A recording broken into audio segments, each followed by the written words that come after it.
Imagine standing on the edge of a beach so vast that the horizon curves away from you, not because the ocean is big, but because the planet itself is too small to hold all your questions. That is basically humanity whenever we look up at the night sky. We freeze, we stare, and then, just like a confused house cat peering into a suspiciously full bathtub, we debate whether we should dip a paw into the unknown or retreat to the safety of our familiar scratching post called Earth. Every twinkling star becomes the cosmic equivalent of dangling keys, taunting us with possibilities. And somewhere deep in our curious brains, a voice whispers, "You know, we could probably go there." This is the part where logic should intervene, telling us that stars are impossibly far, space is impossibly empty, and we are, frankly, squishy creatures who panic when we misplace our phones. But instead, humanity has a long track record of ignoring cosmic common sense. We climbed out of caves, then out of continents, and then into the sky in metal tubes that literally should not fly.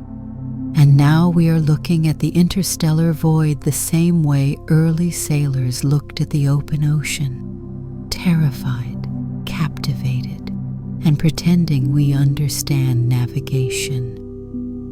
Good evening, curious minds.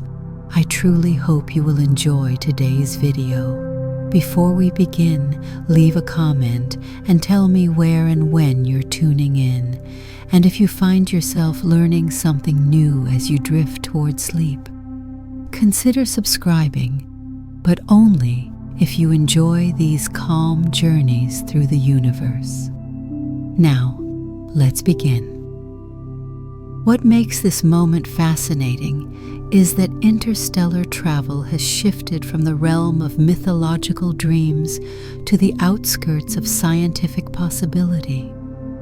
For centuries, the idea lived in the nice thought, shame about physics category, right next to making chocolate healthy or convincing gravity to take weekends off. But the universe is full of loopholes, and humans are full of stubborn optimism, which is a powerful combination. We have begun to ask, not if interstellar travel will ever happen, but how. And that tiny shift from impossible to maybe is one of the most important transitions in the history of imagination. It is a spark that has lit revolutions before, from the moment someone wondered if fire could be carried in a stick, to the day someone argued we should strap explosives together and call it a rocket. Every giant leap begins with someone pointing at the infinite and saying, "Why not?" while everyone else nervously checks for fire extinguishers. There is something almost poetic about the way we approach space. We have barely mastered staying alive on our own planet, yet we are compelled to explore beyond it. Earth is comfortable, sure, but comfort has never stopped us from poking the unknown with a stick. Interstellar travel might sound like science fiction right now, but so did everything humans have ever done that involved risk, ingenuity, or any scenario where a person says, "This probably won't explode." And even though the universe is unimaginably huge, with distances that make our fastest spacecraft look like they are powered by enthusiastic snails, we cannot resist imagining ourselves crossing the dark between stars. In a way, that curiosity is the most Earth-like thing about us. Even if we eventually move off this planet, curiosity will remain the luggage we always carry with us, right next to snacks and existential dread. The idea of traveling to another star touches something deep in our evolutionary wiring. Ancient humans once gazed at unfamiliar mountains and felt the tug of the horizon. Now the horizon has simply expanded to include entire galaxies. When we look at distant stars, we are not merely seeing bright dots, we are seeing destinations, possible homes, future stories waiting to be written. The universe becomes a travel brochure written in starlight. And although we might not know how to get there yet, the desire itself is powerful. It is the same curiosity that pushed humans into building ships, then airplanes, then spaceships, and eventually space telescopes that can stare across the cosmos like nosy neighbors peeking through curtains. Interstellar travel is just the next square on the cosmic bingo card. Yet the hook, the real hook, is that the universe might actually be open to the idea. Physics does not forbid interstellar travel. It simply places it in the category of extremely difficult, mildly unreasonable, but not technically illegal. And that is exactly the sort of challenge humans adore. We see an obstacle, and something in our collective psyche goes, challenge accepted. The first time someone claimed heavier than air flight was possible, they were laughed at. The first time someone proposed rockets, they were told explosions were not respectable engineering tools. And now, here we are, seriously contemplating the possibility of one day sending humans or robots to the nearest stars. The truth is, humanity has always been half scientist, half storyteller.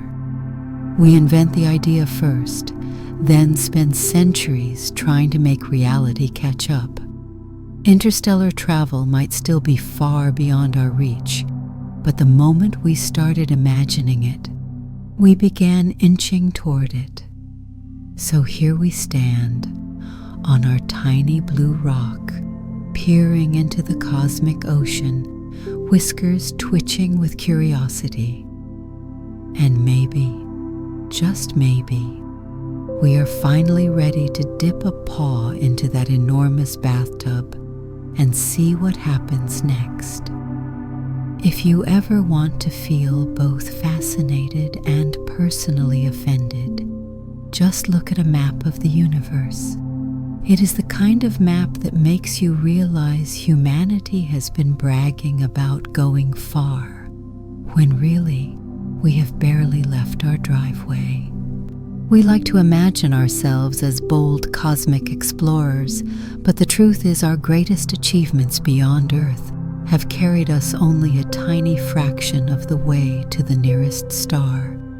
And when I say tiny, I mean the kind of tiny that makes ants look like Olympic athletes in comparison. Interstellar distances do not just laugh at our current technology. They laugh so hard they need a moment to catch their breath. The nearest star to us, aside from our own reliable ball of fusion, is Proxima Centauri. It is close in cosmic terms, but absurdly far in human terms. If Earth and Proxima Centauri were cities on a map, someone would have drawn the scale so massively wrong that you would assume the cartographer was either joking or having a dramatic existential crisis. The distance is over 4 light years, and a light year is not some adorable measurement like miles or kilometers. A light year is the distance light travels in 1 year. And light does not jog, stroll, or take scenic detours. It sprints through the vacuum at a speed that makes everything else look like it is stuck in slow motion. Asking a conventional rocket to cross that distance is like asking a child on a tricycle to catch up with a professional race car that has already completed 50 laps. To put that into something more tangible, imagine a highway that wraps around Earth. Now imagine driving that highway not once, not twice, but 10 trillion times. If that sounds unrealistic, congratulations. You are starting to understand interstellar space. Space is massive in a way that our minds politely refuse to comprehend. We evolved on a planet where far away meant walking to the next valley, not traveling through an empty void so huge it could swallow every road trip in human history and still ask for dessert. The real punchline is that even our fastest spacecraft are painfully slow on the interstellar stage. The Voyager probes, which hold the speed trophies of human engineering, are drifting through space at a pace that would impress a tortoise, but disappoint anyone trying to reach another star before the heat death of the universe. If Voyager were on a road trip to Proxima Centauri, it would arrive in roughly 75,000 years. That is enough time for civilizations to rise, fall, forget how to read, rediscover reading, reinvent video games, and then realize the spacecraft has just barely started its cosmic commute. Conventional rockets simply do not have the energy or speed to cope with distances this enormous. Chemical rockets, the kind we have used for decades, are powerful, but they burn fuel so quickly and accelerate so modestly that they spend most of their time coasting through space like very determined bowling balls. They work wonderfully for escaping Earth, reaching the moon, or even sending probes across the solar system. But the moment we try to push them toward another star, physics taps us on the shoulder and says, "That is adorable, but no." It is not entirely the rocket's fault. Space is empty, which means there is nothing to push against, and the speed limits imposed by energy, mass, and fuel make it hard to go faster without turning the spacecraft into a miniature star itself. A rocket can only carry so much fuel before the fuel becomes heavier than the rocket, and carrying more fuel requires more fuel to carry the fuel, which demands yet more fuel, until eventually the rocket is just a gigantic floating container of regret. The scale of interstellar distance also stretches time in a way that makes our usual sense of waiting completely useless. Waiting for a package for 2 weeks feels unbearable. Waiting for a movie to load for 10 seconds feels like the universe is personally attacking us. Now imagine waiting for a spacecraft to return data from a journey that takes thousands of generations. By the time the signal arrives, humanity might have evolved into something new or forgotten that it ever sent anything out there in the first place. Interstellar space does not care about our schedules. It operates on a timeline so slow and grand that human patience looks microscopic. Even communication becomes absurd over such distances. A message sent to a spacecraft in another star system would take years to arrive. Imagine texting your friend and getting a reply when you are 4 presidents older. Space does not ghost you. It just takes embarrassingly long to respond. And yet the ridiculous scale is part of what makes interstellar travel so captivating. The distance forces us to rethink every assumption about movement, speed, and time itself. It stretches the limits of imagination, challenging us to invent technology that makes conventional rockets look like historical artifacts from a more innocent era. It dares us to take the cosmic tricycle we have been riding and upgrade it into something that can actually compete in the universe's fastest race. For now, though, Our rockets remain charmingly outdated when compared to the marathon ahead. They are remarkable achievements of engineering, but when placed against the backdrop of the stars, they become a reminder that the universe is far bigger, stranger, and more humbling than our everyday experience suggests. The distances are not here to discourage us. They are simply the universe's way of saying, if you want to come visit, you are going to have to get creative. The moment we start talking about reaching extremely high speeds, we enter a realm where the universe stops being polite and starts enforcing rules with the stern energy of a kindergarten teacher who has had absolutely enough. At everyday speeds, physics is gentle and predictable. You push something, it moves. You push it harder, it moves more. But the closer you get to the speed of light, the more the universe folds its arms, raises an eyebrow and says, "You think you are going that fast? Adorable. Try again." It is in this strange zone where everything starts behaving like it has an attitude problem that mass begins acting like a stubborn toddler. And not just any toddler, one who suddenly becomes impossibly heavy the moment you try to pick them up off the floor.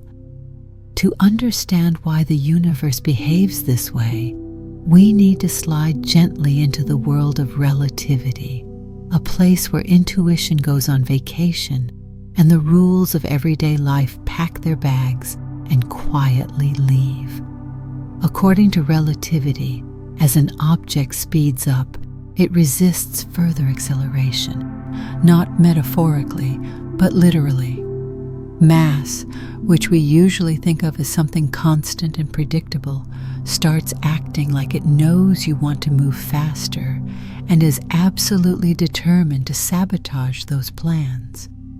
It becomes harder and harder to push, as though the universe is increasing the difficulty setting every time you gain a new level of speed. At slow speeds, this effect is invisible because the changes are tiny. If you walk across your living room, you are not suddenly doubling in weight and collapsing the furniture. That would make interior design much more dramatic. But as your speed climbs to a significant fraction of the speed of light, the effect becomes impossible to ignore. You could pump enormous amounts of energy into your spacecraft and yet get only tiny increases in speed, much like giving sugar to that aforementioned stubborn toddler and discovering it only makes them louder, not more cooperative. The heart of the problem is that the universe has placed a strict speed limit, and that limit is the speed of light. Nothing with mass can reach or exceed it, not because the universe likes being difficult, but because the equations governing motion start behaving like an uncooperative bureaucratic form that refuses to process your request. As you accelerate, your mass appears to increase from the perspective of an outside observer. This does not mean the atoms inside you are suddenly hitting the cosmic buffet. It means that motion and energy begin to intertwine in strange ways that force objects to behave as if they are heavier the faster they go. And this is where our cosmic toddler analogy becomes perfect. Try to scoop up a relaxed child, and they are light and easy to carry.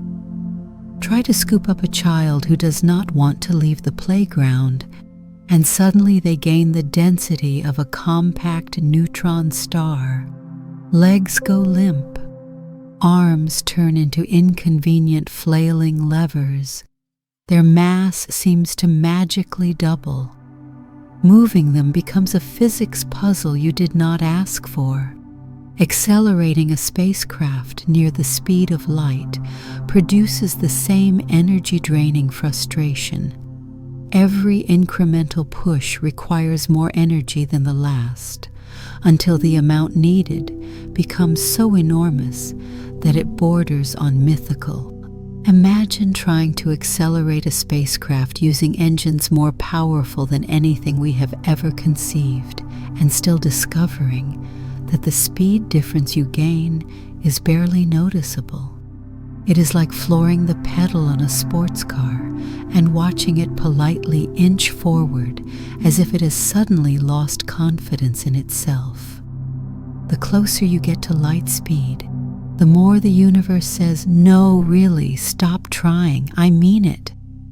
Another bizarre consequence of approaching the speed limit is that time itself starts misbehaving. From the perspective inside the spacecraft, time moves normally.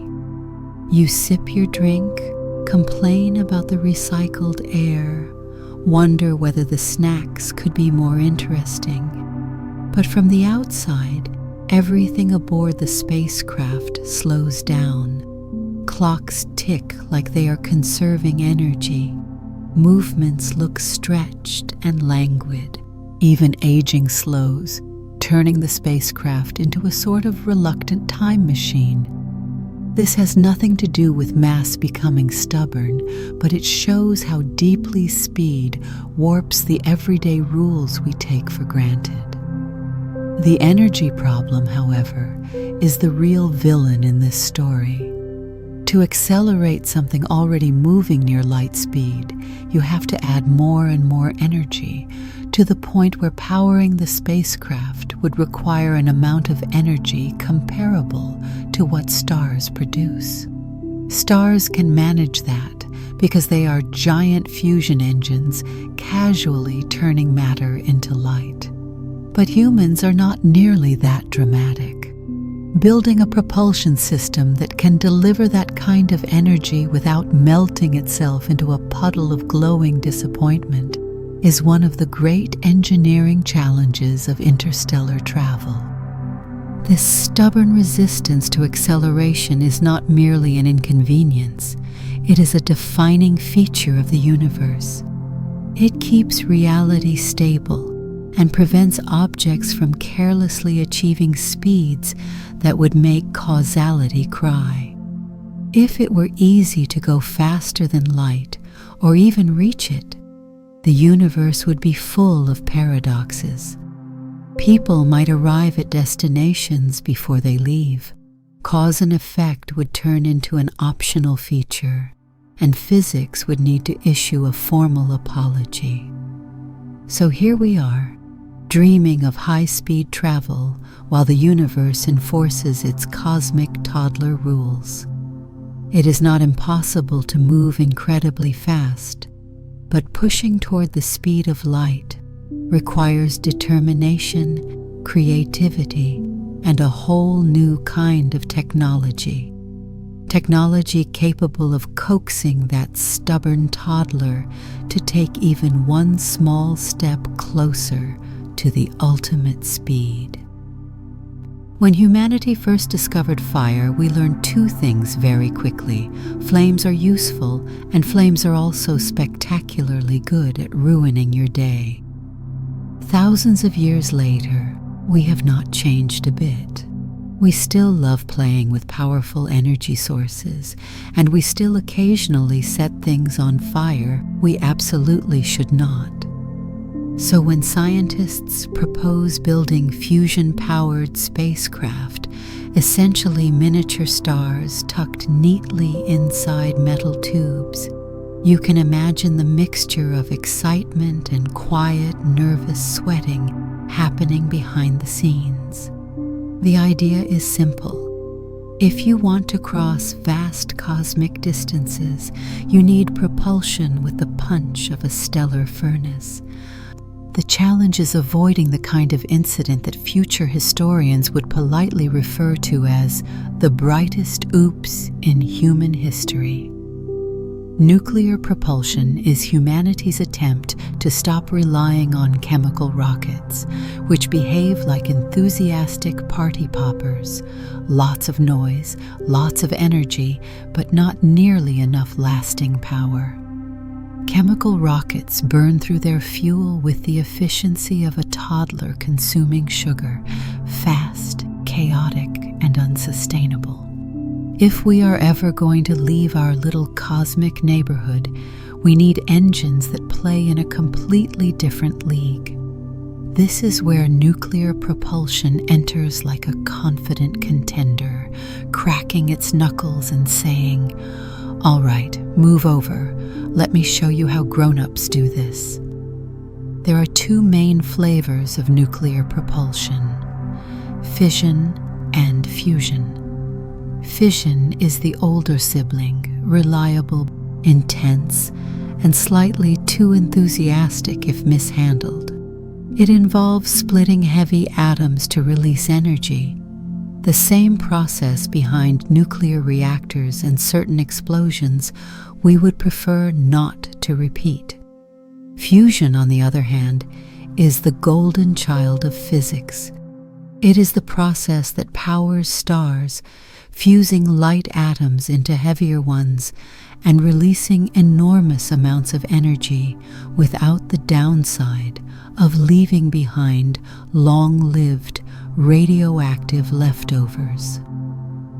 Fusion is clean, powerful, elegant, and terribly difficult to achieve unless you happen to be the sun, which has the advantage of unimaginable pressure and gravity. Still, humans are persistent. We look at stars and think, we could do that if we had some free time and a few $billion. Fusion drives are built on this exact logic. The idea is to create controlled bursts of fusion reactions and direct the expelled particles out the back of the spacecraft to generate thrust. If that sounds like harnessing the breath of a baby star, that is because it essentially is. The engine becomes a tiny artificial sun, politely contained and pointed in a direction that ideally does not include the crew. The magic of fusion propulsion lies in its efficiency.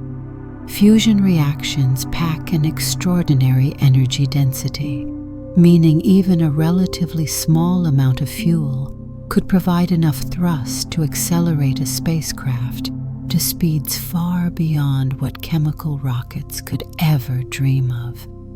In theory, fusion could allow us to reach a significant fraction of light speed, not enough to break physics, but enough to make interstellar travel less of a multi-millennial endurance test. Suddenly, journeys to nearby stars could become decades long instead of thousands of years. It is still a long trip, but at least it fits within a human lifetime instead of spanning entire civilizations. Of course, the catch is that fusion is not easy. If fusion were simple, your toaster would probably run on it. Instead, fusion only happens effortlessly inside stars because they have the gravitational muscle to smash particles together with the force of an impatient universe. Humans, lacking their own personal gravitational fields the size of Jupiter, must use clever engineering to mimic these extreme conditions. Some designs propose using powerful lasers to ignite pellets of fusion fuel. Others imagine magnetic confinement systems that squeeze plasma so tightly it begs the laws of physics to cooperate. All these ideas share one thing in common. They require precision so intense that even a tiny mistake could turn the entire setup into a glittering cloud of regret. But even with the risks, fusion propulsion captivates us for a simple reason. It is one of the few propulsion methods with the potential to overcome the colossal energy needs of interstellar travel while remaining within the realm of physical law. No science fiction shortcuts, no bending space-time, just raw, controlled, industrial-grade starlight shoved into a metal chamber and told to behave. the appeal goes beyond the technical. Fusion is a profoundly symbolic idea. The notion that humanity might someday imprison a star's power inside a ship and ride its energy across the galaxy feels like something straight out of a myth. It is a modern version of stealing fire from the gods, except instead of a flaming torch, we are borrowing the thermonuclear secrets of the cosmos. And much like that ancient myth, there is an unspoken understanding that we must be careful. Fusion is not forgiving. It demands respect, meticulous engineering, and the collective agreement that we would prefer not to vaporize ourselves. If we ever master fusion propulsion, it will mark a turning point in our species' story. We will have built engines that rival the power of suns, not to destroy, but to explore. We will travel not by brute force, but by harnessing the same processes that light the universe. Fusion drives could become humanity's passport to the stars. Compact, powerful, magnificent, and slightly terrifying in the best way possible. In the end, nuclear propulsion represents the ultimate human contradiction. A species both brilliant and reckless, eager to play with the hottest fire in existence while insisting we can handle it. And maybe, just maybe, we finally can. If fusion propulsion is humanity's effort to borrow a small piece of star power, then antimatter propulsion is our attempt to borrow the entire cosmic rulebook. Flip directly to the ultimate energy source page and underline it 3 times for dramatic effect. Antimatter is the universe's most explosive party trick, a substance so potent that it does not just release energy when used, it releases all the energy, every bit. Nothing is held back. When matter and antimatter touch, they annihilate one another in a blaze of pure energy so complete that even fireworks would feel insecure about their life choices. Naturally, humans looked at this phenomenon and thought, you know what would be great? Putting that inside a spaceship. And somewhere, the universe probably whispered, please don't. The appeal of antimatter is simple: efficiency. Pure, unparalleled efficiency. When matter meets antimatter, the resulting reaction converts the entire mass into energy. Not a fraction, not a generous portion, all of it. In comparison, even the best fusion reactions are like lighting a really good campfire. Matter-antimatter annihilation is more like detonating the theoretical maximum explosion allowed by physics. It is the closest thing the universe has to pushing the turbo button on existence. For propulsion, this is a dream scenario. A tiny amount of antimatter could, in principle, deliver enough thrust to accelerate a spacecraft to incredible speeds, potentially fast enough to make interstellar travel feel less like an eternal cosmic road trip and more like a very ambitious commute. The energy density is so enormous that a few grams of antimatter could theoretically rival the energy output of entire tons of chemical fuel. That is the kind of ratio that makes aerospace engineers stare into the distance, whispering, "What if?" in the same tone someone uses when contemplating the last slice of cake. But here is where the universe steps in with its favorite catchphrase. Good luck with that. Producing antimatter is such a difficult, expensive, and inefficient process that calling it impractical is almost a compliment. Right now, antimatter does not exist in convenient jars, vials, or futuristic glowing canisters. It is produced in particle accelerators in quantities so tiny you could lose them by sneezing. The amount created worldwide in a year is measured in nanograms, so little that you could trap the entire annual supply inside a single speck of dust and still have room for dessert. The production challenge comes down to brute physics. Making antimatter requires enormous amounts of energy. You cannot simply shake space and hope some falls out. Particle accelerators fire subatomic particles at incredible speeds and hope a few antimatter equivalents pop out during the chaos. It is basically cosmic slot machine gambling, except every spin requires enough electricity to power a small town. If antimatter were a commodity, its price would make diamonds look like affordable souvenirs. And even if we could produce meaningful quantities, storing antimatter presents the next hurdle, the kind of hurdle that makes engineers quietly close their laptops and contemplate new careers. Antimatter annihilates on contact with regular matter. And unfortunately for us, regular matter is everywhere, including air, walls, containers, your lunch, and of course, the spacecraft itself. You cannot store antimatter in something so mundane as a bottle, unless you want the bottle, the antimatter, the shelf, and half the building to cease existing instantly. To keep antimatter intact, we must use magnetic traps, sophisticated devices that suspend antimatter particles in a vacuum away from all matter. These traps require constant energy, perfect stability, and the hope that the antimatter quietly floats without brushing against anything. The entire situation is like trying to hold an angry wasp using only laser pointers.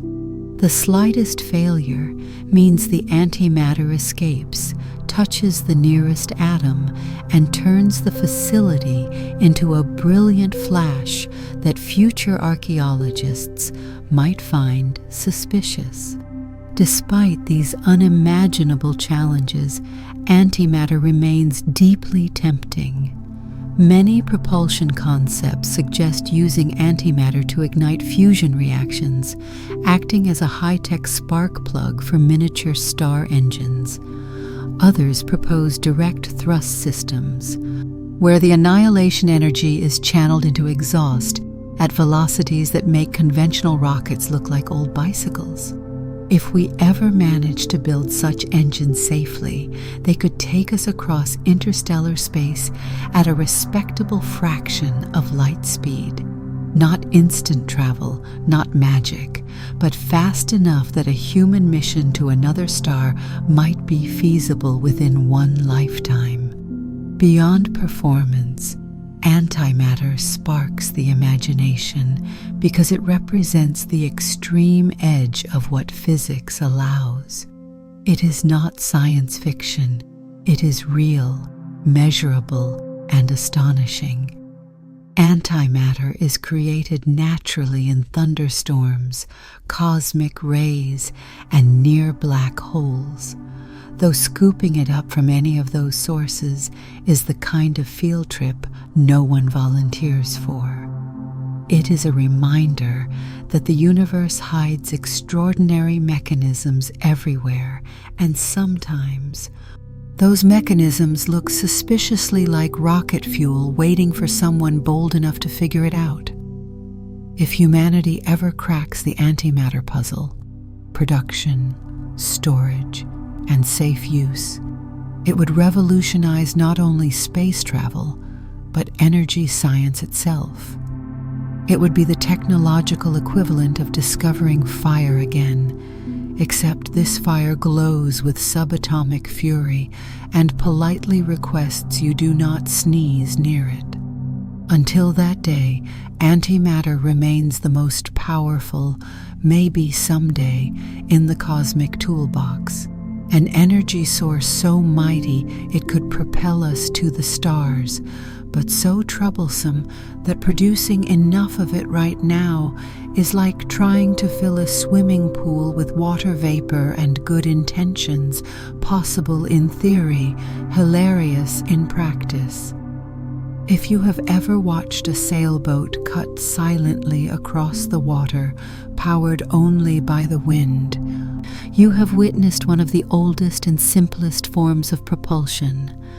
Now imagine taking that idea, flipping Gravity the bird, and stretching it across the vacuum of space, where there is no wind, no water, and not even a polite breeze to nudge you forward.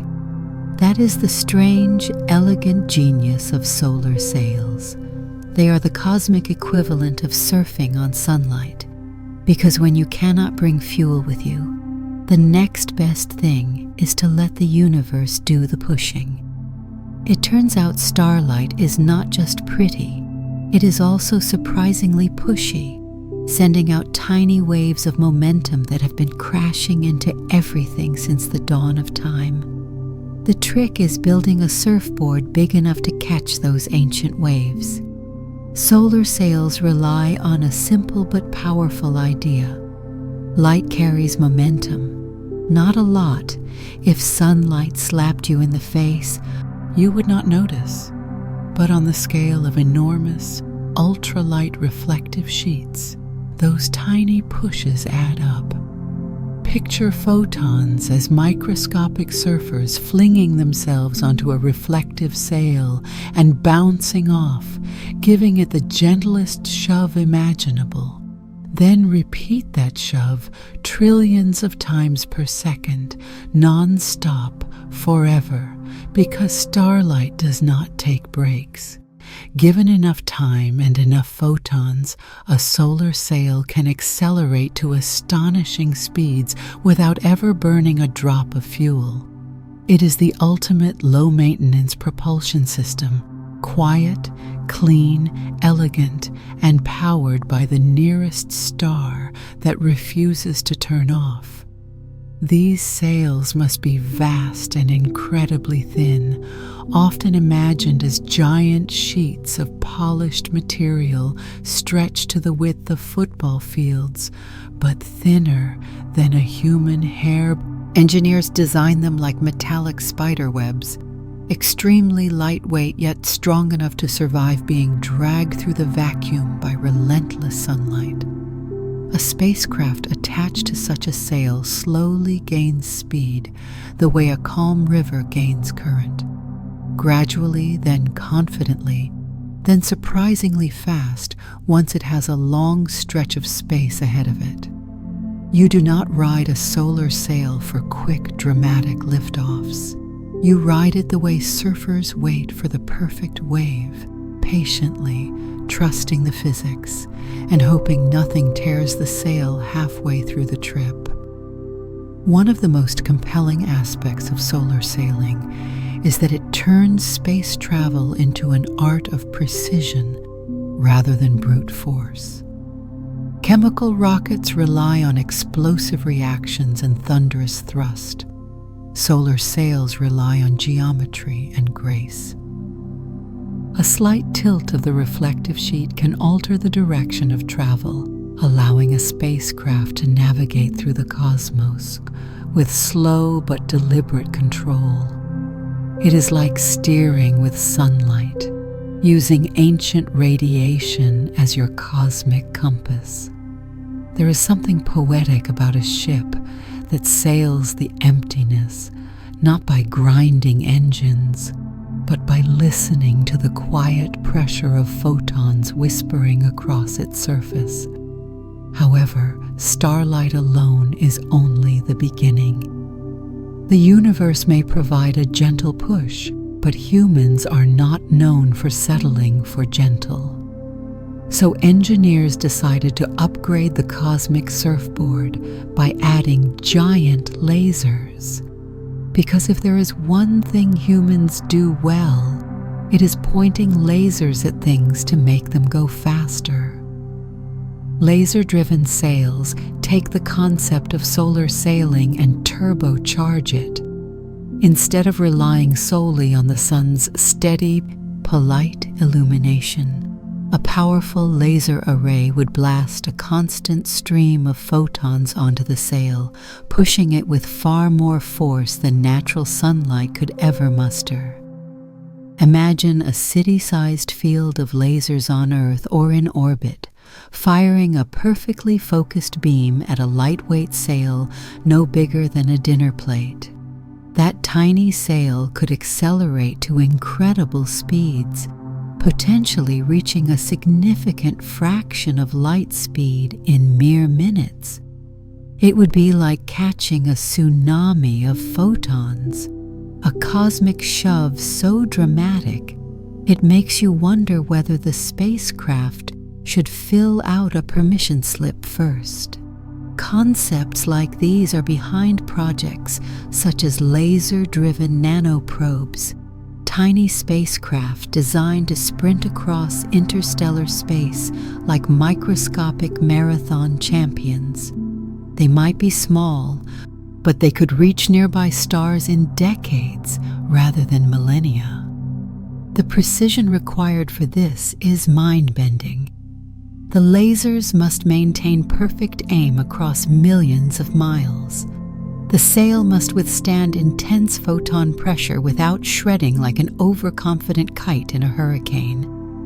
And any slight misalignment could send the spacecraft tumbling off course, drifting into the dark forever, while the laser beam politely continues into the void. It is the kind of engineering challenge that makes scientists both excited and mildly terrified, which is usually a sign that they are on to something groundbreaking. What makes solar sails especially enchanting is their simplicity. In a universe full of crushing gravity wells, high-energy engines, and catastrophic risks, solar sails are almost gentle.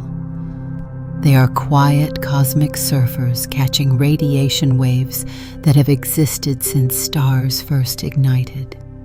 They turn sunlight, the same stuff that warms our skin and powers our plants, into a method of crossing the heavens. The idea carries an odd sense of peace. Exploration not through force, but through harmony with the universe's natural currents. Yet beneath that serenity lies remarkable potential. Solar sails could travel for decades without fuel.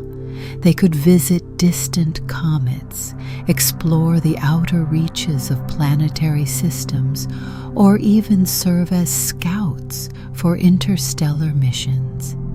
They require no tanks, no combustion chambers, no volatile engines waiting to overheat at inconvenient moments. Once deployed, they simply drift ever faster, propelled by light itself. In the story of interstellar exploration, solar sails represent a rare combination of elegance and ambition.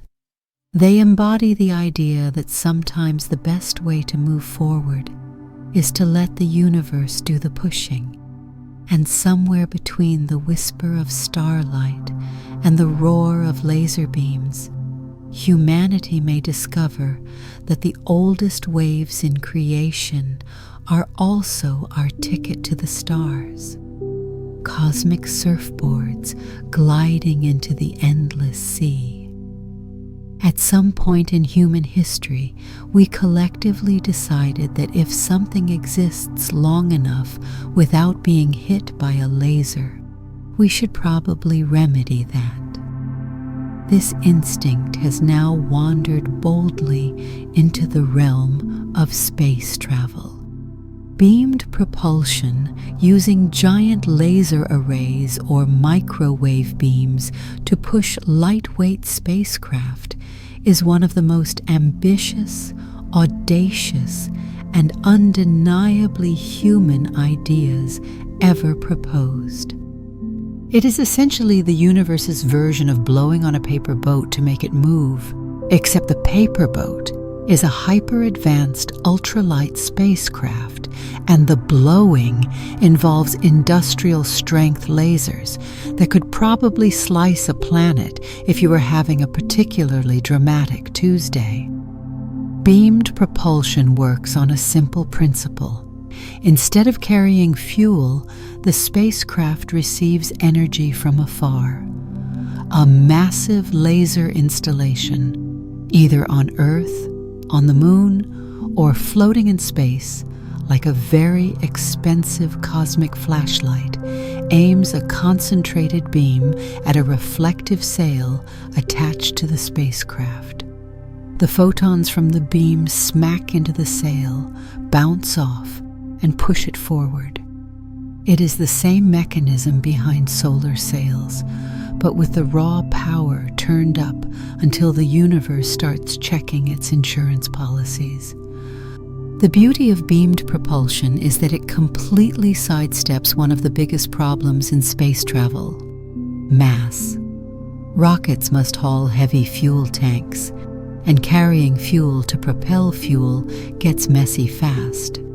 Beamed propulsion removes this burden by transferring the energy source to a remote station. Instead of lugging fuel like a cosmic pack mule, the spacecraft glides lighter than a whispered rumor, relying on external power to accelerate at rates conventional rockets can only dream of. Because the craft itself is so lightweight, it can accelerate incredibly quickly. In some designs, these spacecraft, often described as nanocraft because they are literally grams or even milligrams, could reach a significant fraction of the speed of light in a matter of minutes. Imagine a probe the size of a smartphone being blasted into interstellar space faster than any machine has ever traveled, all because an array of high-powered lasers shouted "Go!" with the intensity of 1,000 suns. This is the kind of idea that makes engineers grin and regulators break out in nervous hives. The infrastructure required for beamed propulsion is where things become impressively absurd. A functional launch system might need thousands of synchronized lasers arranged in a giant field, all firing with surgical precision. They must maintain perfect focus across millions of kilometers, because once the spacecraft is beyond a certain distance, the beam spreads out, becomes faint, and eventually gives up like someone trying to push a car by blowing on it. This means the first phase of acceleration must happen relatively close to the beaming array, with timing and accuracy so strict that even the smallest error could send the probe drifting off course, like a cosmic paper airplane taking an unfortunate breeze. To make matters even more interesting, the sail material must be extraordinarily reflective and heat-resistant. When a laser beam powerful enough to vaporize steel is pointed at a thin film of material lighter than a feather, things can go wrong in ways that are both spectacular and extremely short-lived. Engineers must design sails that do not melt, tear, crumple, flip, or accidentally reenact the ending of a fireworks show. The sail must also maintain perfect alignment, because if it tilts even slightly, the beam could push the craft sideways, spin it out of control, or simply punch a hole straight through it, which is embarrassing at best and catastrophic at worst. Despite the technical hurdles, the concept is tantalizing. Beamed propulsion could send tiny probes to nearby star systems in decades rather than centuries. The journey to Alpha Centauri, our nearest cosmic neighbor, might become a single-generation project instead of an archaeological experiment. we would not be sending humans, at least not with current concepts, but small robotic explorers capable of taking images, collecting data, and beaming their findings back to Earth. It would mark the first time in history that a human-created object crossed interstellar space intentionally, rather than by drifting out of the solar system like a confused tourist who missed their exit. One of the wildest aspects of beamed propulsion is its scalability. The same technology that could push a micro-sized interstellar probe could also boost much larger spacecraft for travel within our own solar system. Imagine cargo vessels being launched with laser assistance or supply ships skipping across the planetary orbits like stones across a pond. Except the stones are high-tech spacecraft and the pond is a vacuum. Even passenger craft might someday receive a gentle push from a laser array, turning space travel into something that feels less like riding a bomb and more like sailing with invisible winds. There is also a philosophical charm to beamed propulsion. It represents a shift from brute force to finesse. Instead of relying on dense fuel and explosive thrust, we push spacecraft with light itself.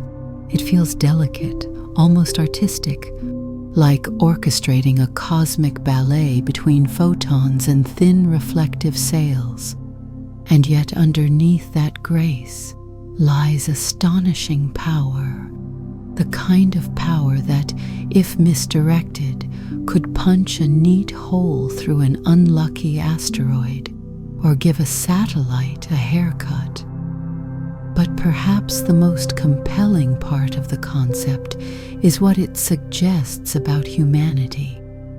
We are a species that builds tools, then builds bigger tools, then wonders what happens if we point those tools at the sky. Beamed propulsion is the natural consequence of that curiosity and enthusiasm. It proves that no matter how impossible interstellar travel seems, we will take the universe's biggest obstacles, shine a giant laser at them, and say, "Let's see what happens." In the end, beamed propulsion is more than a clever engineering idea.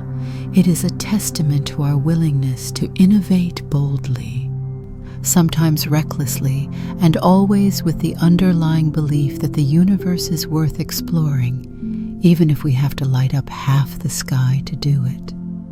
If there is one thing humans excel at, it is taking a perfectly respectable scientific discovery and immediately asking, can we use this to go faster? When physicists revealed that space-time behaves like a stretchable fabric, flexible, bendable, twistable, humanity collectively nodded and said, "Ah yes, excellent. Let us turn the universe into a mode of transportation." Suddenly, space-time stopped being a dignified cosmic structure and became the universe's equivalent of elastic pants, comfortable, stretchy, and apparently ripe for experimental travel methods. And from that impulse, the Alcubierre warp concept was born, an idea so audacious it sounds like a late-night brainstorm conducted between a physicist, a science fiction writer, and someone who had way too much coffee. The Alcubierre concept is built on a beautifully strange idea. Instead of trying to move a spacecraft faster through space, why not move space itself? According to relativity, nothing can travel through space-time faster than light. That rule is stitched into the fabric of the universe with the same unwavering seriousness as gravity, or the fact that toast always falls butter side down. But the laws of physics never said anything about space-time moving around something. That loophole is where the warp idea slips in, humming mischievously. Picture space-time as a vast rubber sheet. If your spaceship sits in one place on that sheet, you cannot crawl across it faster than light without breaking the rules and earning a stern letter from the physics department of the universe. But if you could stretch the sheet behind the ship and compress it in front, your spacecraft would ride that distortion like a surfer on a gravitational wave. You would not move faster than light locally. Instead, you would let space-time itself carry you forward, like stepping onto a moving walkway while proudly insisting you are still technically walking. The mathematics behind this idea is real, derived from Einstein's field equations. Miguel Alcubierre, the physicist who proposed it, did not claim it was practical, only that it was mathematically plausible. That is the dangerous part. Mathematically plausible is exactly the phrase that gets engineers' hearts racing and science fiction authors threatening to high-five each other. It is the cosmic equivalent of learning a dragon is theoretically tameable. Suddenly, everyone wants to try. The warp drive operates by creating a bubble of untouched space-time around the spacecraft. Inside the bubble, the ship feels nothing unusual. No crushing forces, no weird distortions, no stretching into spaghetti. But the space in front of the bubble contracts, and the space behind expands, like a cosmic conveyor belt moving the entire bubble forward. The spacecraft itself does not violate the speed of light. The bubble does. This distinction makes physicists nod approvingly, and the rest of us pause to wonder whether the universe is trolling us with technicalities. Of course, the concept does not come without a list of complications so long it could qualify as its own epic saga. One of the biggest showstoppers is the energy requirement. Early calculations suggested the warp bubble would require more energy than exists in the entire observable universe. That is a very polite way of physics telling us to calm down.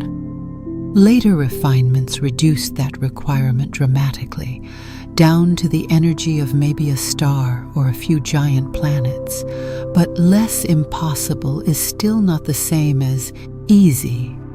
Until we learn how to casually borrow the output of a sun, the warp drive remains gloriously hypothetical. Even if the energy problem were solved, the warp bubble introduces other puzzles. For one, you cannot steer it easily. The bubble travels in whatever direction the distortion is shaped to push it, but communicating with anything outside the bubble becomes complicated. Signals cannot easily enter the bubble once it is formed, meaning you would need to program your entire journey before pressing the cosmic go button. You would be riding a space-time wave with the navigation flexibility of a roller coaster designed by the universe itself.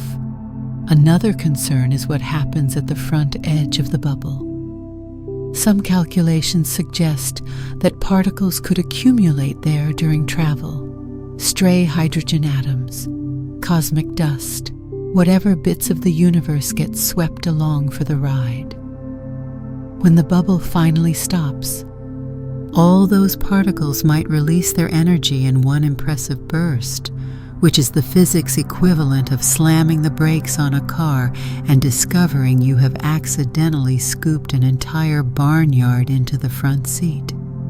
Best case, it is a harmless puff of energy. Worst case, it becomes the kind of light show neighboring planets discuss for millennia. Despite all this, the Alcubierre concept holds a unique fascination. It represents a possibility that feels almost mythic, using the universe's own geometry to travel between stars.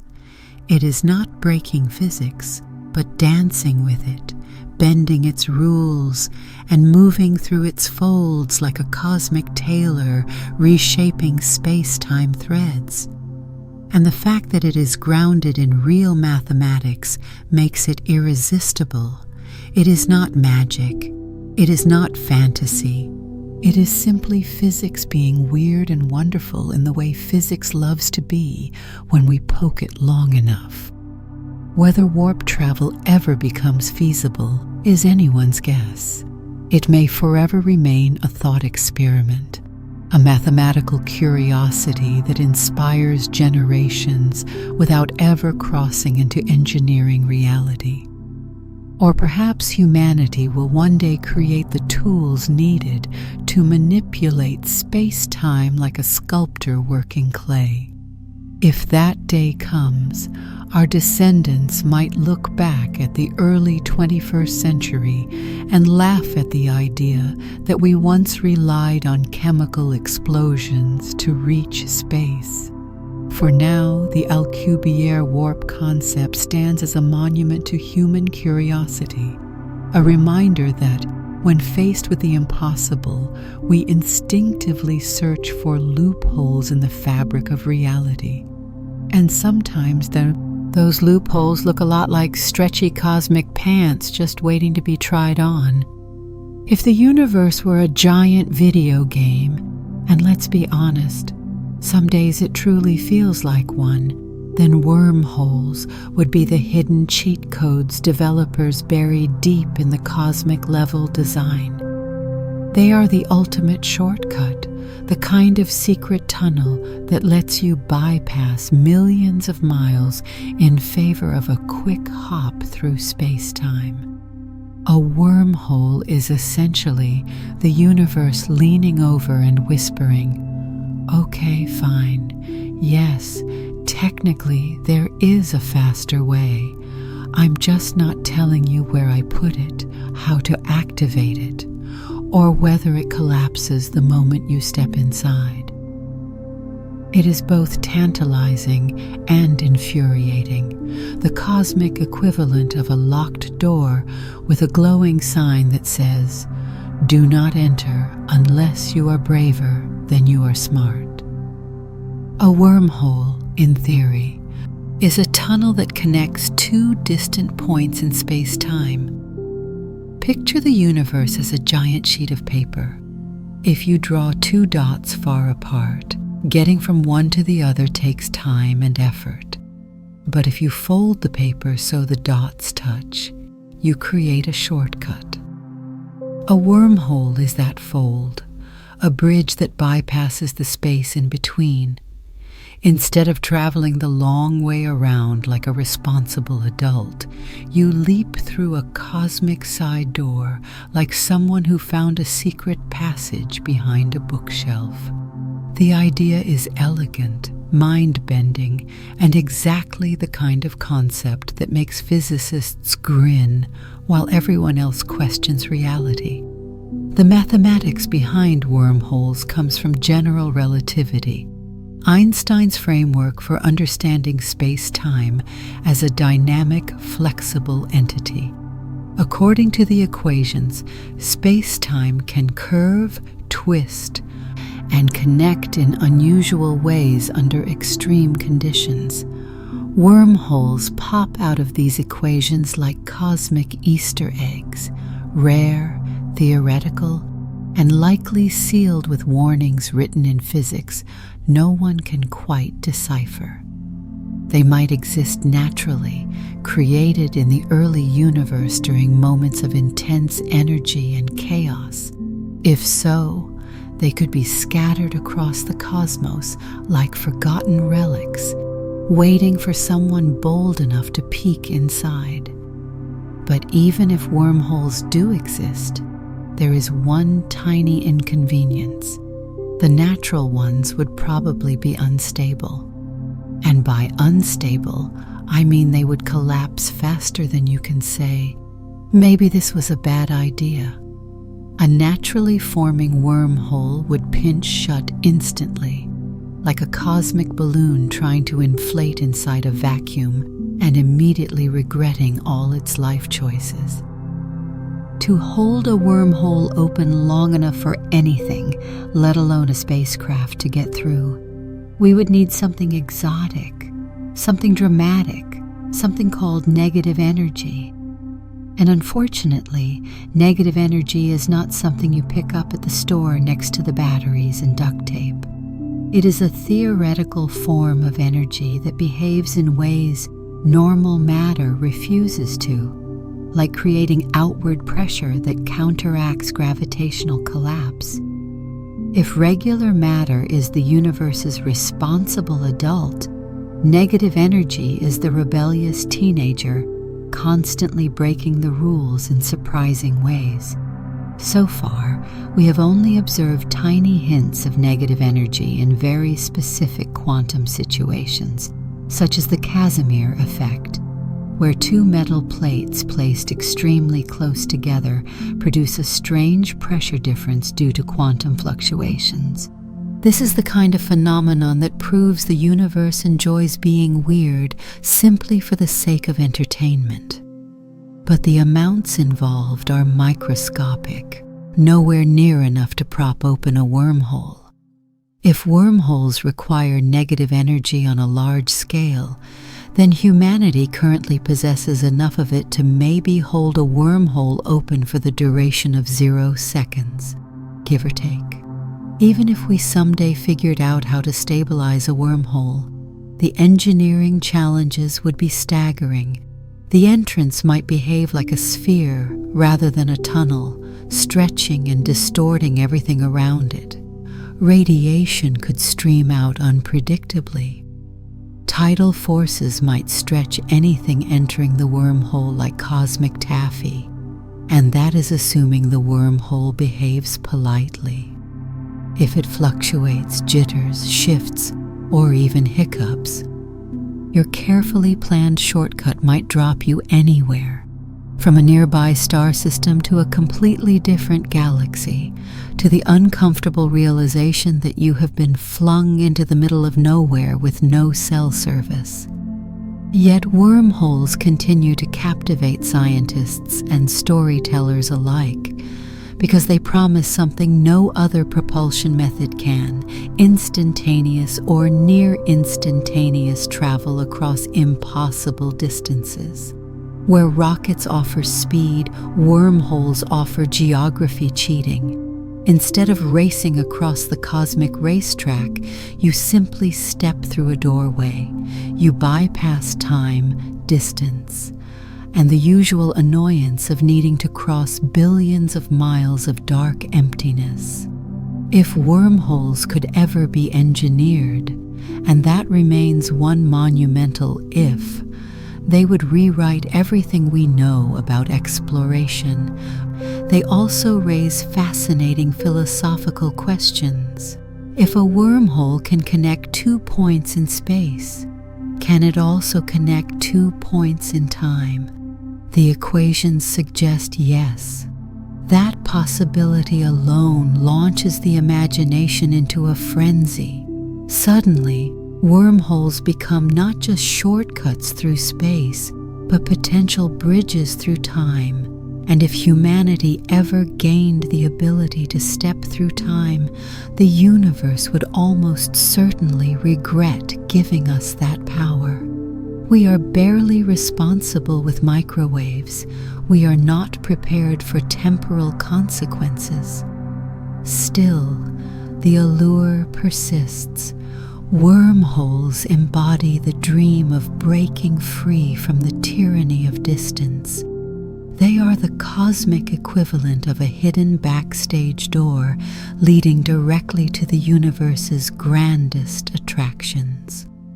Whether they exist naturally or remain purely theoretical, they remind us that the universe is stranger and more intricate than our instincts suggest. In the grand story of interstellar travel, wormholes sit at the boundary between science and speculation. offering a glimpse of what might be possible if humanity someday learns to manipulate space-time itself. Until then, they remain tantalizing, mysterious, and slightly smug, cosmic cheat codes hidden somewhere in the universe's sprawling level design, patiently waiting for someone clever enough to find the buttons. Long-duration space travel forces humanity to confront one awkward truth. We are not built for cosmic road trips. Humans need food, water, breathable air, a comfortable temperature, psychological stimulation, gravity for our bones, and ideally more than 8 minutes of sleep at a time.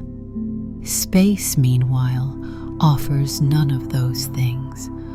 It is the ultimate hostel Airbnb.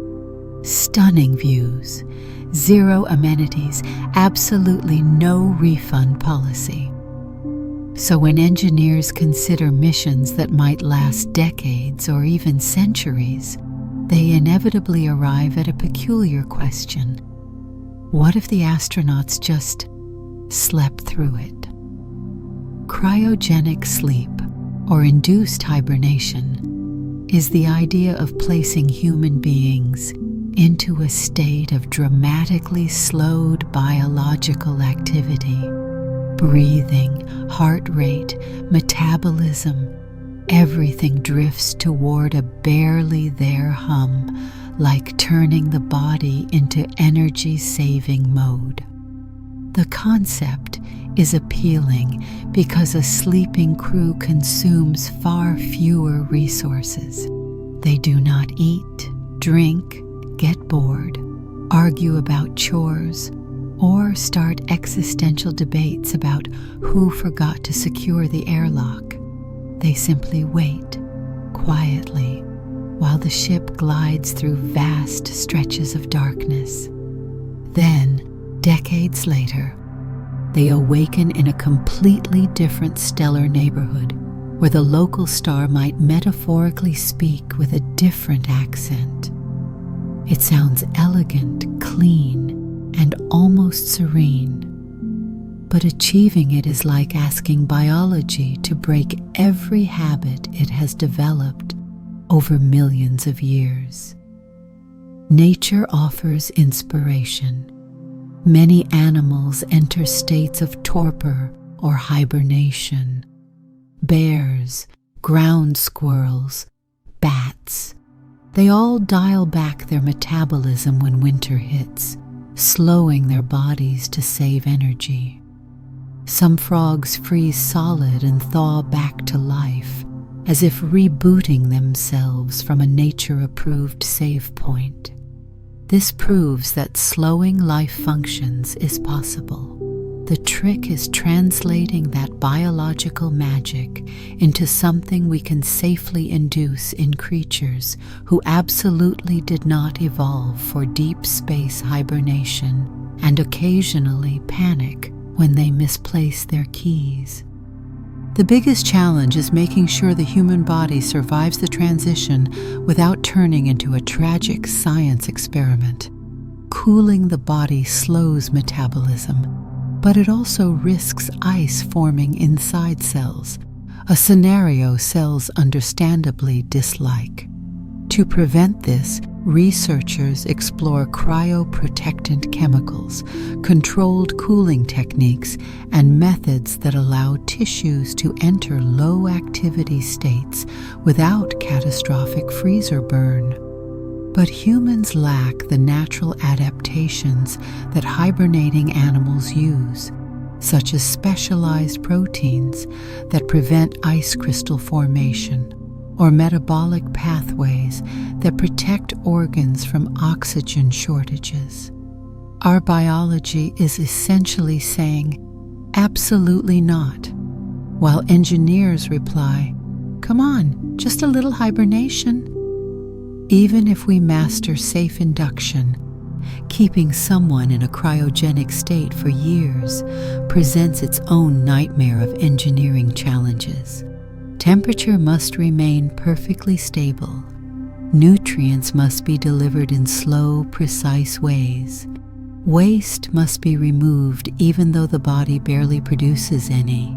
The immune system becomes so quiet that a simple infection, normally swatted aside quickly, could linger unnoticed.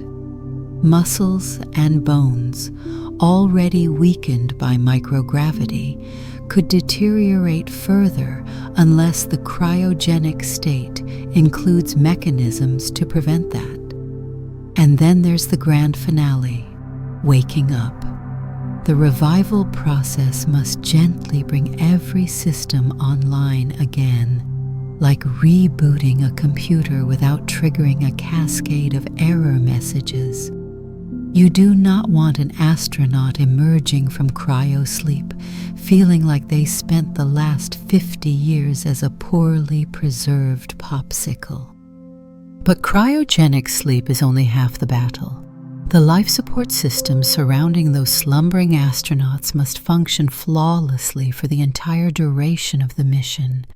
On Earth, we take for granted that air is replenished by ecosystems and temperature stays within a comfortable range most of the time. In deep space, all of that must be manufactured, monitored, and maintained by machines. Oxygen must be generated. Carbon dioxide must be scrubbed. Water must be purified. Waste must be processed in ways that do not result in awkward floating blobs of unintended biological art. Every piece of equipment needs redundancy, because a single system failure thousands of millions of miles from Earth is the kind of problem that turns into a very quiet documentary. Microgravity adds another layer of challenge. Fluids behave unpredictably.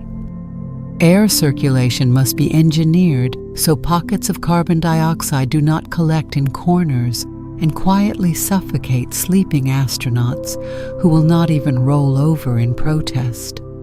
Thermal control systems must carefully regulate temperatures because space does not do moderation.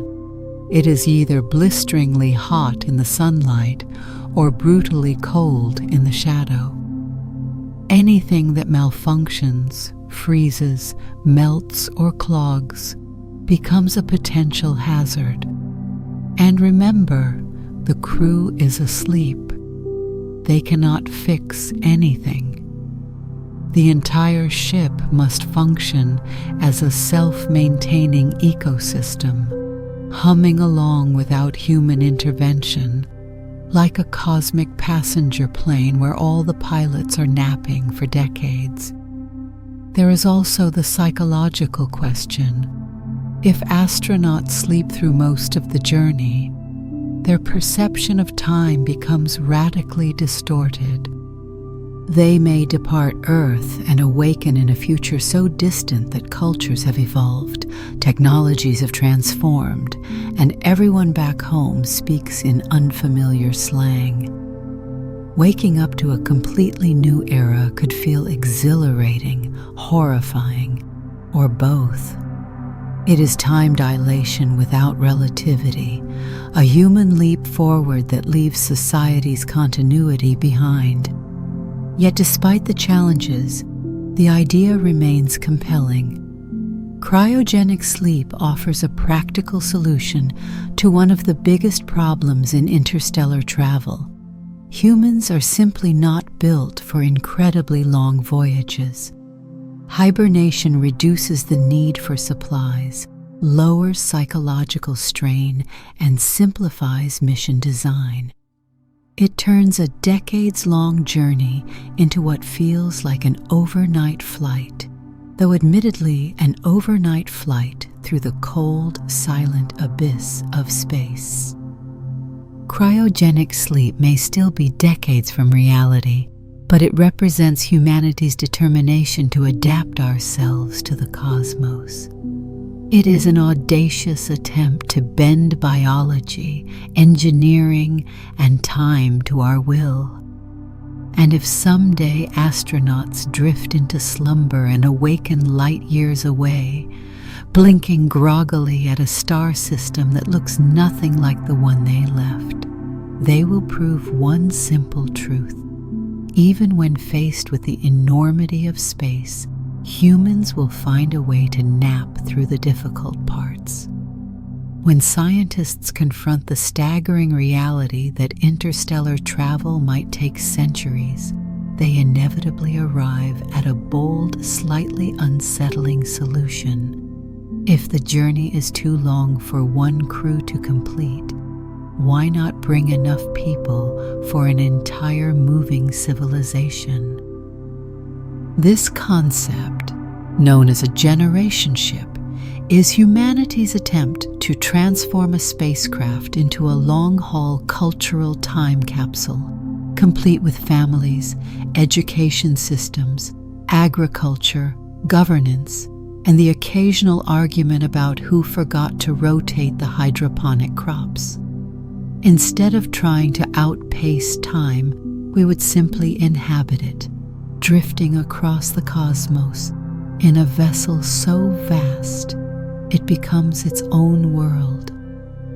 A flying city, self-contained and bustling, but blissfully immune to parking tickets, because there is absolutely nowhere to park.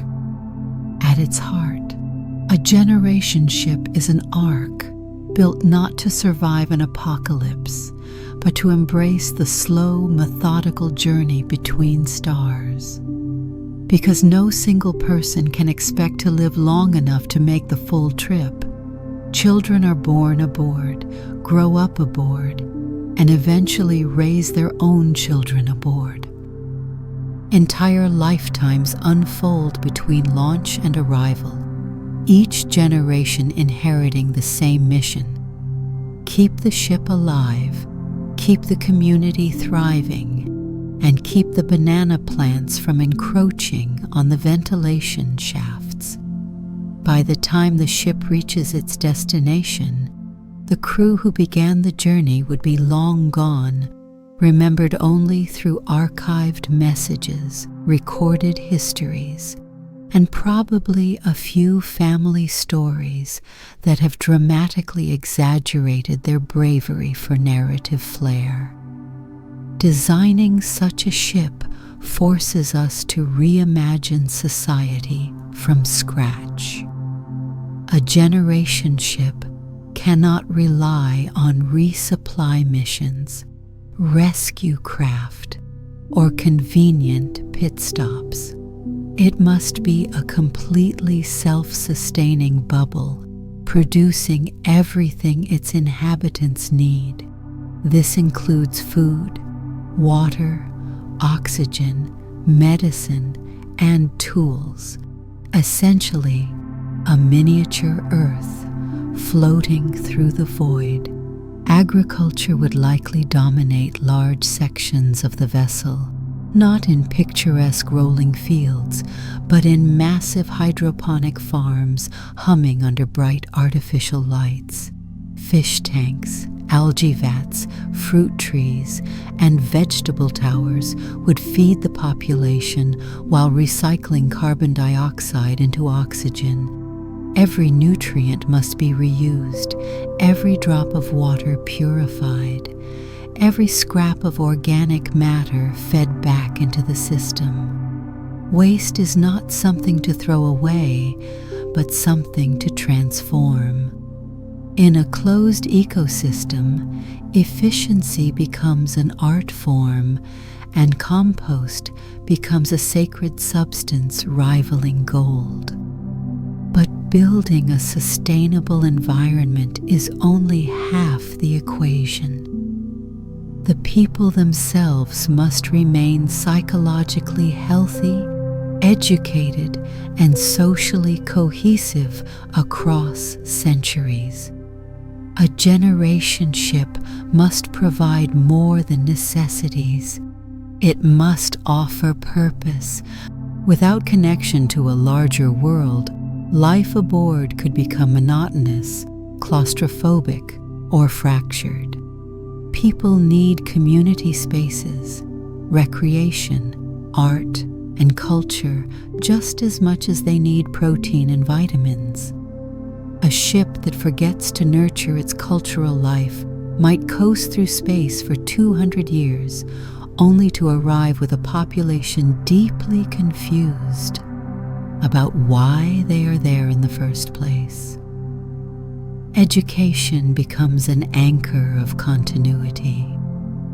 Every child born aboard must grow up understanding not only basic math and science, but also the importance of maintaining the ship's systems, respecting the delicate balance of their ecosystem, and committing to a mission they did not choose. It is a rare situation in which the civics curriculum includes both how democracy works and please do not poke the water recycling machinery. Generational knowledge must transfer flawlessly, or one forgotten detail could lead to cascading failures. If a future generation stops performing maintenance on crucial systems because they assume the machines run themselves, the entire mission could unravel. In this sense, history teachers become guardians of the future, ensuring humanity remembers why it set out and what is at stake. Governance aboard a generation ship is its own puzzle. A rigid hierarchy risks rebellion. A loose structure risks chaos.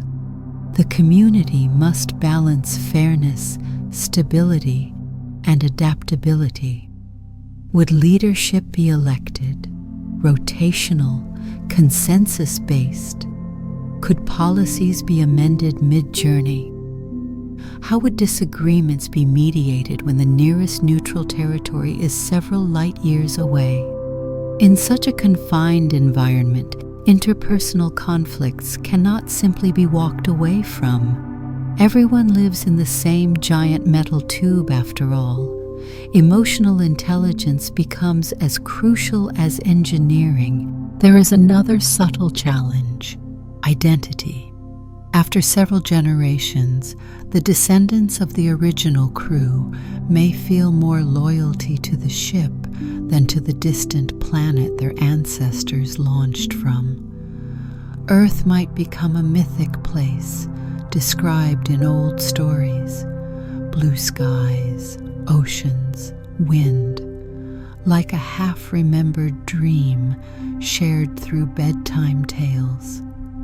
The final generation might not arrive at a new star system with a sense of triumph, but with a sense of reluctant obligation. They may question whether settling on a planet they have never seen is better than continuing the journey aboard the only home they have ever known. The physical structure of a generation ship must also address gravity, because humans without gravity become fragile, noodle-boned astronauts who cannot sprint, lift, or even sneeze effectively.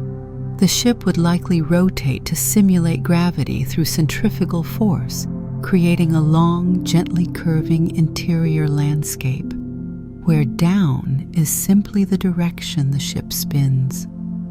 Homes, farms, walkways, they would all follow the gentle curve of the hull, forming a surreal habitat where the horizon bends upward and the ground seems to cling to the walls. It is a world designed by physics, not aesthetics, but people would eventually find it beautiful in its own peculiar way. What makes the generation ship concept remarkable is not merely its engineering ambition, but its human ambition. It asks us to imagine a society willing to pour centuries of effort into a goal whose reward will be received entirely by others. It is a testament to long-term vision, patience, and hope. 3 qualities humans sometimes struggle with on days when the Wi-Fi is slow. Yet the idea endures because it expresses something profound. Even if the stars are unimaginably far, we are willing to build bridges that outlast us. A generation ship is more than a vessel. It is a promise launched into the darkness, a promise that humanity will keep moving forward, even if it takes lifetimes to reach the light on the other side. When the destination is unimaginably far, the dangers unpredictable, and the travel time long enough to make even the most patient human question their life choices, it becomes perfectly logical to ask, why not send robots first? Robotic probes are the cosmic scouts of our species, the silent explorers who never tire, never panic, and crucially, never demand better seating arrangements. They are the ideal passengers for voyages so long and remote that any human on board would spend half the journey regretting everything, and the other half writing passive-aggressive notes about the snack situation. Robots, by contrast, simply go where we send them, take data without complaint, and return results without adding, "Also, I miss Earth's pizza." These mechanical pioneers solve one of the most fundamental challenges of interstellar travel. The universe is not designed with human comfort in mind. Radiation would happily scramble our DNA. Micrometeorites would love to punch holes in anything squishy. Isolation would turn the bravest astronaut into a philosophical puddle. But robots? They are made for this.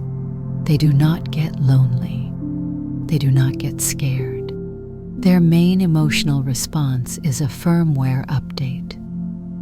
For the earliest steps into interstellar space, they are the perfect emissaries, resilient, efficient, and immune to homesickness. Robotic probes have already proven their worth inside our own stellar neighborhood. Voyager, Cassini, New Horizons, these machines ventured further than any human-built object before them, showing us moons drenched in methane, planets swirling with storms, and a solar system far stranger and more beautiful than we ever imagined. And those missions used technology that is ancient by modern standards. Today's robotics, artificial intelligence, and miniaturized systems are light years ahead. Metaphorically speaking, though perhaps someday literally too. This new generation of robotic pathfinders could be capable of complex decision-making, autonomous repairs, and adaptive navigation through environments so alien no human has ever experienced them. Artificial intelligence amplifies their capabilities in extraordinary ways. An interstellar probe cannot afford to call home every time it encounters something puzzling. The light speed delay alone means a question sent from a distant star system might take years to reach Earth, and the reply would take years more. That is like asking your teacher a question in kindergarten and getting the answer during middle school. So these probes must think for themselves. Advanced AI allows them to make on-the-spot choices, which data to prioritize, how to navigate hazards, when to conserve power, and how to react when something unexpected slams into their sensors saying, "Welcome to deep space." These probes could even modify their own objectives as they learn. If an AI pathfinder encountered something fascinating, say an unusual exoplanet atmosphere or a strange pattern in interstellar dust, it could decide to investigate further without waiting for human approval. It becomes a scientist in its own right, conducting experiments, evaluating results, and refining theories. It is the dream of roboticists and astrophysicists alike, explorers who think, analyze, and discover independently, carrying humanity's curiosity across distances too vast for any crude mission. One of the cleverest strategies emerging today involves shrinking these robotic explorers to astonishingly tiny sizes. Instead of launching one massive spacecraft, we could launch swarms of lightweight probes, each one small enough to hold in your hand, but smart enough to operate alone. When accelerated by powerful beams, these probes could fly at fractions of the speed of light, zipping through the void like metallic seeds scattered on the cosmic wind. A swarm ensures redundancy. Even if some probes are lost to impacts, cosmic radiation, or unfortunate encounters with overly enthusiastic dust particles, others will survive to deliver their findings. Because these robotic pathfinders have no biological bodies to protect, they can endure extreme acceleration, high radiation levels, and long hibernation periods. They do not need heat in the same way humans do. They do not need food, oxygen, or bathrooms, an excellent cost-saving measure given that designing cosmic plumbing is one of space engineering's least glamorous challenges. Their power can come from solar panels, radioisotope generators, or even energy harvested from the interstellar medium. Every gram saved translates to greater speed, greater resilience, and greater potential for reaching distant targets. But sending robots first is not just practical, it is strategic. Before humanity ever commits to stepping outside its solar system, we need reconnaissance. Which stars host habitable worlds? What conditions await there? Are the atmospheres friendly, neutral, or deeply offended by the presence of life? Are there resources available for future missions? Robotic probes could answer these questions long before humans arrive. They could map terrain, study climate patterns, detect chemical signatures, and scout for hazards. By the time a crewed mission launches, if it ever does, it would already know the lay of the land, thanks to its mechanical predecessors. There is also the possibility that future probes could serve as interstellar messengers, carrying not just sensors but carefully curated archives of human knowledge. They could drift between the stars holding digital libraries, art, music, scientific records, tiny ambassadors of our species' creativity. Should another civilization encounter one, it might learn something about us long before meeting us.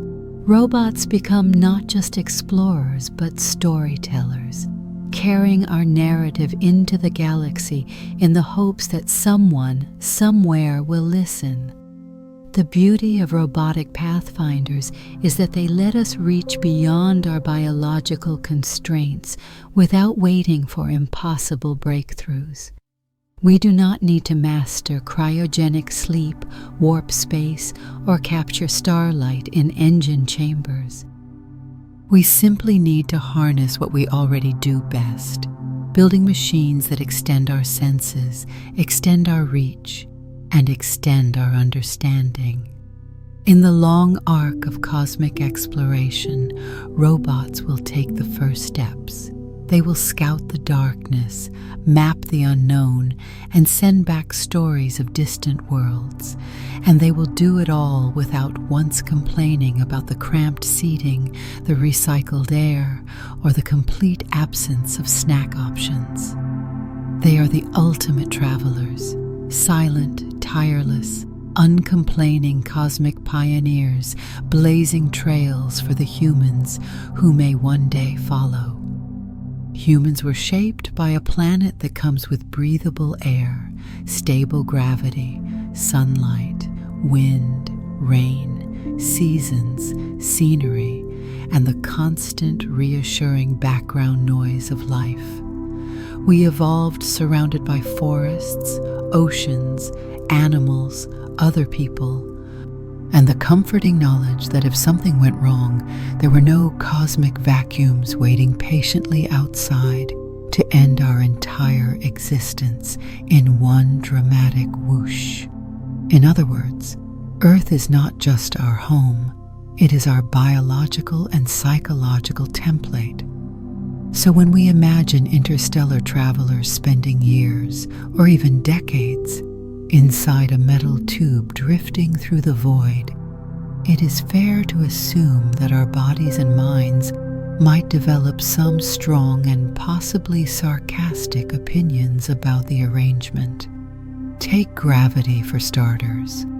Our bones grew dense and strong because Earth obligingly pulls on us every moment of our lives. Without that gravitational pull, the skeleton becomes confused. It thinks, I guess we do not need all this bone density anymore, and promptly begins dissolving some of it. Muscles follow suit, shrinking because they are no longer needed to fight gravity. Cartilage changes, fluids shift toward the head, and suddenly every astronaut looks like they are halfway through turning into an enthusiastic balloon animal. Eyes can flatten due to increased pressure, causing vision problems. Heart muscles weaken because they no longer pump uphill. Even balance becomes unreliable as the inner ear's delicate sensors struggle to understand a world where up and down have entered a long-term relationship but are currently taking a break. For a mission lasting years, these physical changes could become not just inconveniences, but long-term hazards. Weak bones mean fractures. Altered immune function increases illness risk. Digestive systems behave differently. Wounds heal more slowly. Even sleep can become unpredictable as the body's circadian rhythms become confused without Earth's day-night cycle. Some scientists propose rotating habitats or artificial gravity systems to counter these effects. But those solutions come with their own engineering puzzles, because spinning a giant spacecraft is not as easy as twirling a baton. Nutrition is another battlefield.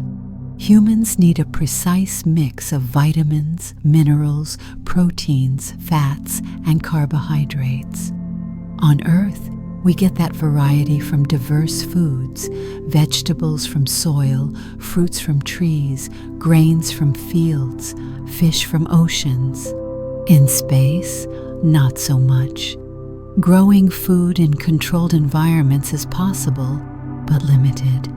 Even if you perfect hydroponic farms, there is only so much variety you can pack into a spaceship. After a few years of eating the same carefully curated meals, taste fatigue sets in. Eventually, astronauts may reach a point where they start negotiating with lettuce leaves, like parents bargaining with picky toddlers.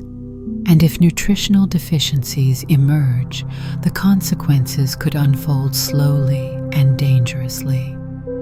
Then there is radiation, the cosmic version of an uninvited guest who knocks on your door, lets itself in, and starts rearranging your DNA.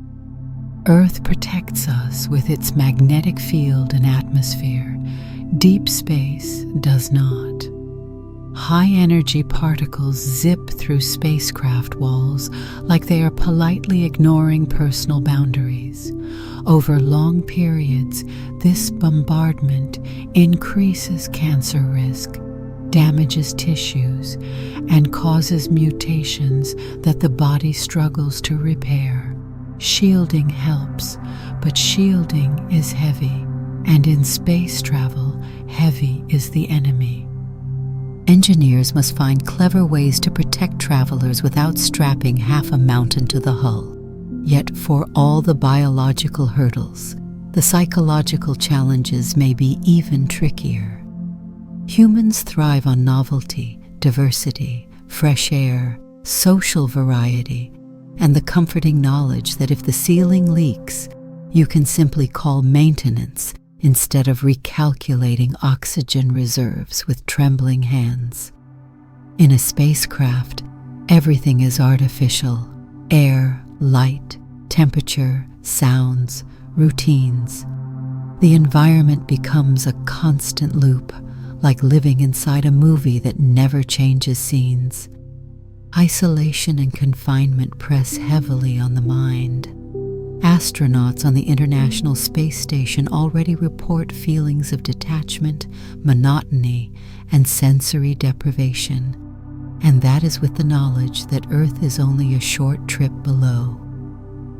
Now imagine being years away from home, knowing that even if you changed your mind, you could not simply turn around.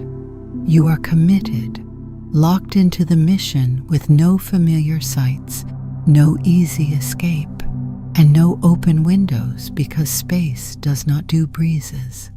This kind of confinement alters relationships. Small conflicts can grow enormous because there is nowhere to run, nowhere to cool off, and no possibility of taking a solitary walk outside without immediately regretting it. The tiniest disagreements about chores, noise, or personal habits could escalate into psychological stressors. Harmony becomes a skill, not a luxury. Crew selection may become less about expertise and more about emotional stability, conflict resolution, and the ability to handle stress without announcing dramatic ultimatums. Another challenge: sensory starvation. On Earth, the world constantly bombards us with subtle stimuli: rustling leaves, shifting shadows, distant traffic, birdsong, changes in weather. Our brains feast on these details. In deep space, the sensory environment is controlled and predictable. The sounds of machinery, the hum of ventilation ducts, and the same artificial lighting day after day could wear down the mind. Some travelers might adapt. Others may experience anxiety, depression, or cognitive fatigue as their brains quietly file complaints about the working conditions. Time perception also becomes slippery. Without natural cues, days blend together. Weeks stretch, months compress. Humans mark time with seasons, celebrations, sunsets, none of which exist on a spacecraft. Life becomes a series of routines inside an unchanging metal habitat. Maintaining mental health would require deliberate interventions, creative outlets, virtual reality landscapes, structured social activities, and psychological support systems that anticipate problems before they escalate. And underlying everything is one persistent truth: humans evolved as Earthlings. We are finely tuned to one planet's environment, one gravity, one sky. Asking our biology and psychology to gracefully tolerate a multi-decade voyage through emptiness is asking for extraordinary adaptability. Adaptability we may not yet fully possess. Yet this challenge embodies the essence of exploration. If humans ever cross the gulf between stars, we will need to reshape not only our technology, but ourselves. We must learn to thrive in environments our ancestors could never have imagined, carrying our fragile biology and complex psychology into places where no natural instincts can guide us. It is daunting, it is humbling, and it is profoundly human. If you stand outside on a clear night and let your eyes drift across the stars, something ancient stirs inside you. It is not logic or calculation, it is curiosity, raw and instinctive, the same force that once pushed our ancestors to cross continents, to build boats, to climb mountains just to see what was on the other side. That quiet tug in the chest is humanity's oldest compass, and now it is pointing away from Earth, outward into the vast and silent sea of space, asking us the same question it always has. What if we go just a little farther? Interstellar travel is a dream built out of contradictions. It is impossibly hard and yet tantalizingly imaginable. It demands that we challenge physics, biology, engineering, patience, and occasionally good sense. It asks us to rethink everything we understand about motion, distance, time, and how to keep ourselves alive without the familiar comforts of our home planet. It is the cosmic equivalent of trying to teach fire to behave, a task that historically did not start well. But we learned. We stumbled, experimented, singed off eyebrows, and kept trying until fire became a tool instead of a threat. Humanity has a talent for wrestling chaos into usefulness. Space will be no different. Across the chapters of this journey, we have wandered through propulsion concepts bold enough to make the universe raise an eyebrow, engineering challenges that sound like rejected dares, and biological puzzles that remind us we were designed for Earth, not for floating cities or frozen voyages.